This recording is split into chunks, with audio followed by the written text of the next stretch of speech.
Another day, another game of playoff hoops on a Sunday night. The Knicks win in Indiana. Finally, they are now down 2-1 in the series. There has not been a one home win this series so far. We will get into it all. My name is Shlomo Stark. Sammy Jacob. And this is the daily basketball recap in 15 minutes or less. Levy, I'm happy about the win, but like I said, I'm coming at you calm. Like I said yesterday, I'm not smack talking. I'm not excited. I'm happy we won. Let's get game 4.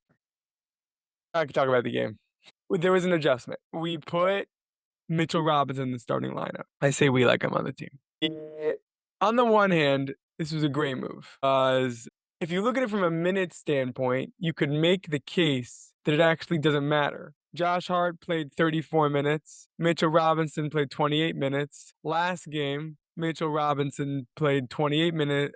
Mitchell Robinson played 29 minutes and Hart played 28 minutes. So Josh Hart actually played more this game, even though Mitchell was in the starting lineup. So you could make the case that there was like Tibbs just kind of did that to appease the fans or the ownership. Like he actually just plays the guys he wants. Yeah. But I'm gonna argue the other way. That was what I originally thought. But then I watched this game. Loeb said this also, so I'm happy we thought of the same things. But when you start Mitchell Robinson, you can't go to the hack a Mitch because then you're getting your starters in foul trouble and you're in the bonus with like 11 minutes left. So you have to play actual basketball with Mitchell Robinson. You have to actually go against him defensively, which is not easy. And then 9 minutes, 8 minutes into the first quarter, then you can then you start playing the minutes down him and the hack and Mitch thing doesn't work. Another thing Tibbs did was he gave um Shamit and Wright double-digit minutes off the bench. I didn't even recognize these guys as I was watching. I was like, "Who is that? Oh, it's Shamit. Oh, who is that? Oh, DeLon Wright. Okay, good job, almost getting that rebound there, buddy." Indiana's bench is so far superior to the Knicks bench. It's crazy. But tonight, with Jalen Brunson in foul trouble, Karl Anthony Towns steps up, scores 20 points in the fourth quarter, and then with a minute and a half left, minute 37 to be exact, Jalen Brunson checks back in and obviously just delivers in the clutch. Hits one tough shot, gets fouled another couple times. Knicks play great defense, and they get the W. All 3 games have been in clutch time like we predicted. All 3 games, it's very similar to the Pistons game, to the Pistons series.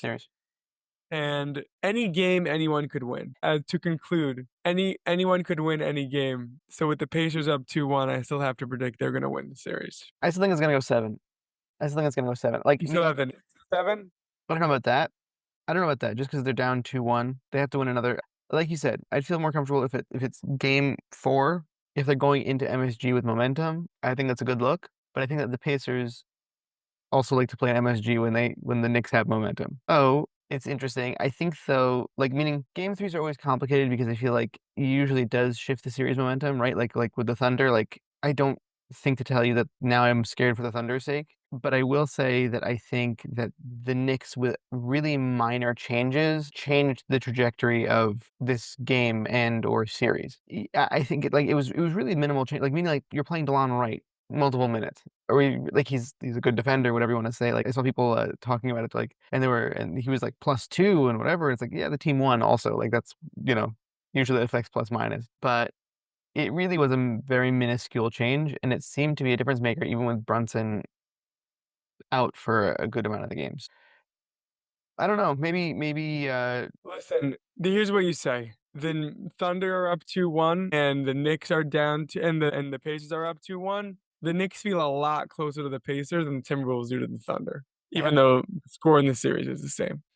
That being said, I think that what's very interesting to me is that you hear a lot of people who are like, oh, like the Knicks are now getting like bench contribution. To be honest with you, their bench sucks. That's just the reality of it. Like Mitchell Robinson, when he was coming off the bench, he's good. They suck, but they got minutes. That was the difference. Not that they played well, that they played. I cannot remember the last game that DeLon Wright and Landry Shamet got double-digit minutes. They played 11 and 10 minutes each. It wasn't that they played well, they didn't. I'm not talking about the +2. I don't even know where you heard that. That's a stupid stat, which I think you agree with. Yeah. Like they were terrible on the floor, but Tibbs put them on the floor because he saw we were losing these fourth quarters and he needed to give these guys some rest. So let us lose the third quarter, but we're not losing the fourth, which is exactly what happened. Meaning the way it's been in this series is we've won the first two quarters, or we've at least outplayed the first two quarters, and then the Pacers won the third and always won the fourth quarter.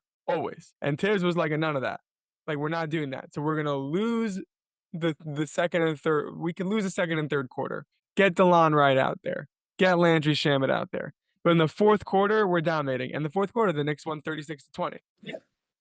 I also, by the way, want to give a special shout out to OG, who he brought the energy. It was good. He was like really defending. He was really out there. OG's so good at defense. He's great. And he could hit like a good shot at the right time. He was 6 for 9 shooting night, 4 of 6 from three, always like at the perfect time. Right. But I don't think we give enough props to Karl Anthony Towns. That's what I want him to do all series, like throughout the whole playoffs. Like just you're not like a nothing. You know, you want to call yourself the best shooting big man of all time, so go for it, shoot, and that's what he did.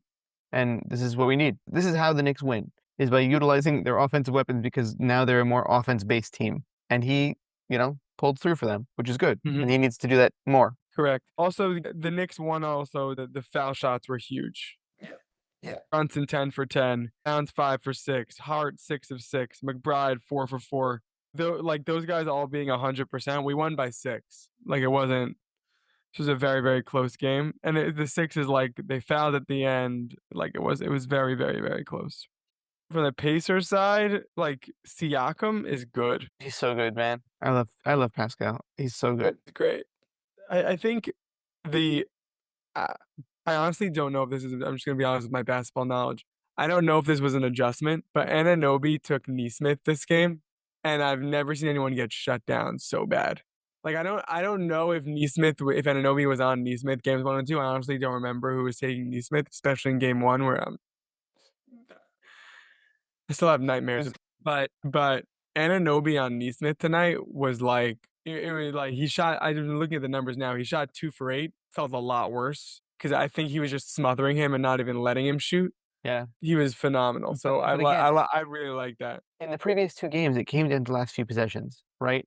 I think that they understand now Siakam is going to score. It's not worth putting your best primary defender on him from the standpoint of he scored 39 points last game and it was still close. So, let him score. Let Tyrese do his shenanigans. It's the supplemental scoring that ruined them from Neesmith the last two games. So you know what? Let's just take him out and see where that gets us. And that's what happened. And they let's make sure that their supporting cast can't score as well. And that's exactly what happened. Yeah. Also, just a funny note.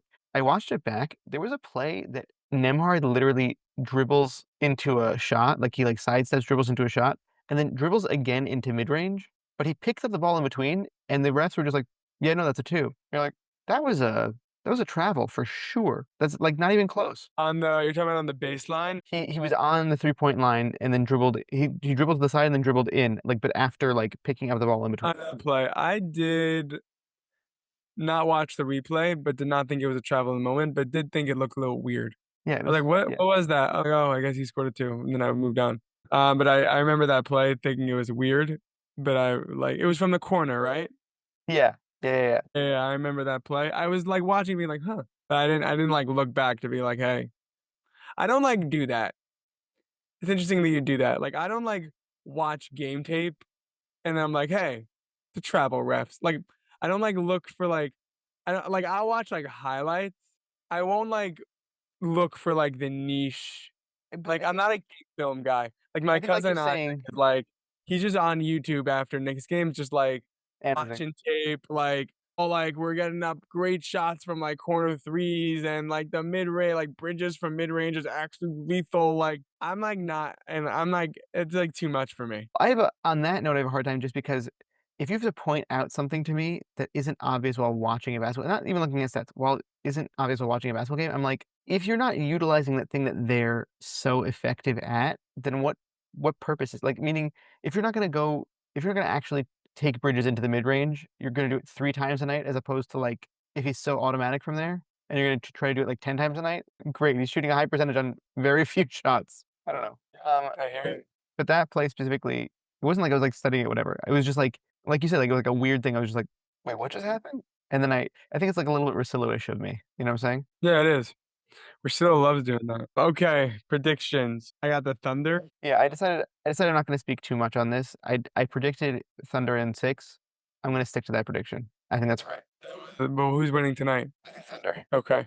Thunder are favored by 3 points in Minnesota. Yeah, they just like meaning the game would have been closer. Like it was interesting. There was a video of Shea actually detailing while he was sitting on the bench at the end of the game because they again Mark Daigneault pulled the starters like meaning like very early on. He was detailing the exact issue that their defense had in the last game.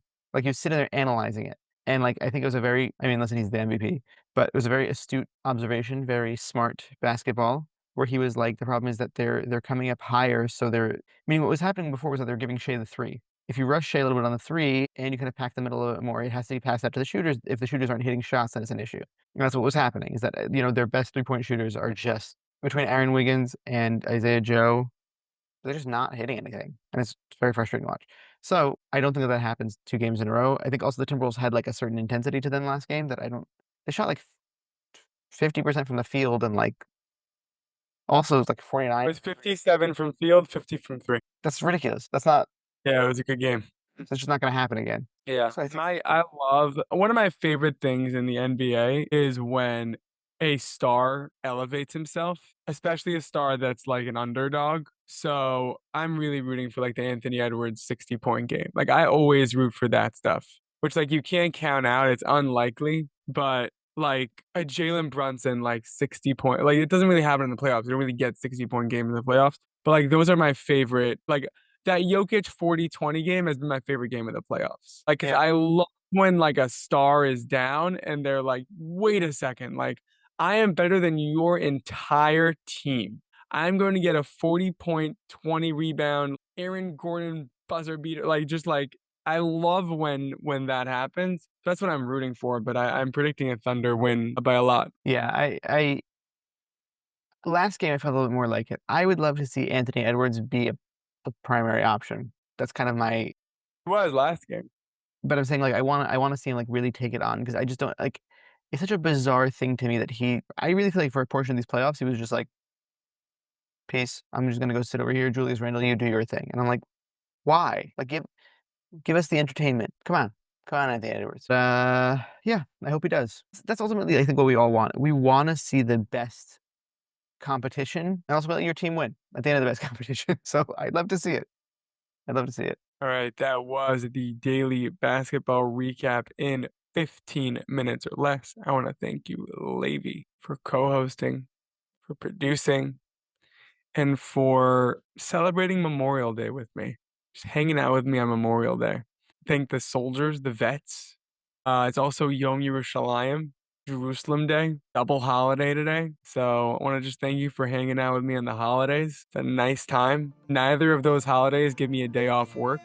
Even though there's 2 holidays, I don't get 1 day off work, so that's a bummer. But if anyone from Cause Match is listening, I love my job and I am thrilled to be working and I am happy that I get to be working and I don't want a day off today. I want to come in with 110% tenacity like I'm Josh Hart over here and just doing my job, doing what I got to do to help make the company money. And I want to thank you for listening.